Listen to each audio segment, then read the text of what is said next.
नमस्कार दोस्तों, आपका एक बार फिर से स्वागत है मेरे channel the dark world secrets with Myra में। आप सुन रहे हैं साया एपिसोड 2। कहानी अब तक। आदित्य के सामने अचानक से एक लड़की आ जाती है और वह गाड़ी को रोक देता है।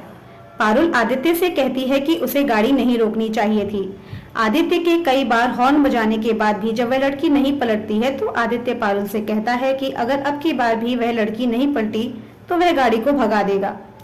जब आदित्य पलटकर देखता है तो वह लड़की गायब हो चुकी होती है और आदित्य गाड़ी को आगे बढ़ा देता है। गाड़ी में अचानक से ठंड बढ़ जाती है, लेकिन गाड़ी से निकलने के बाद उन लोगों को बहुत ज्यादा गर्मी लगती है, पर वह इस बात को नजरअंदाज करके सो जाते हैं।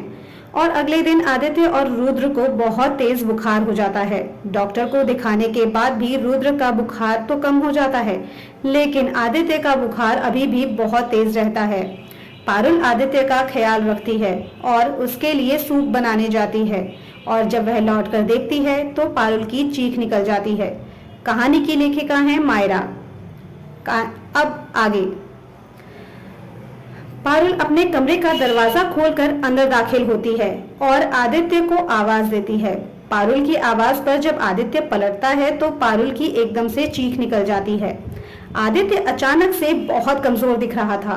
आदित्य की आंखें लाल थीं, उसका शरीर सूख सा गया था, गालों में गड्ढे पड़ गए थे, आंखों के नीचे काले घेरे आ गए थे, चेहरे पर झाइयां आ गई थीं और कुछ बाल भी झड़ गए थे। आदित्य के शरीर में बस हड्डियां सी दिखाई दे रही थीं। ऐसा लग रहा था जैसे आदित्य ने कई दिनों से कुछ खाया ना हो। वह लगातार पारुल को घूरते हुए कुछ बड़बड़ा रहा था। आदित्य के होंठ लगातार तेजी से हिल रहे थे और आवाज भी आ रही थी, पर वह क्या कह रहा है यह पारुल को बिल्कुल भी समझ नहीं आ रहा था। अभी अभी तो पारुल आदित्य को अच्छा भला छोड़ कर गई थी। अचानक से उसका इतना बदला रूप देख करके उसे कुछ भी समझ में नहीं आ रहा था। वह हैरानी से आदित्य को देख रही थी।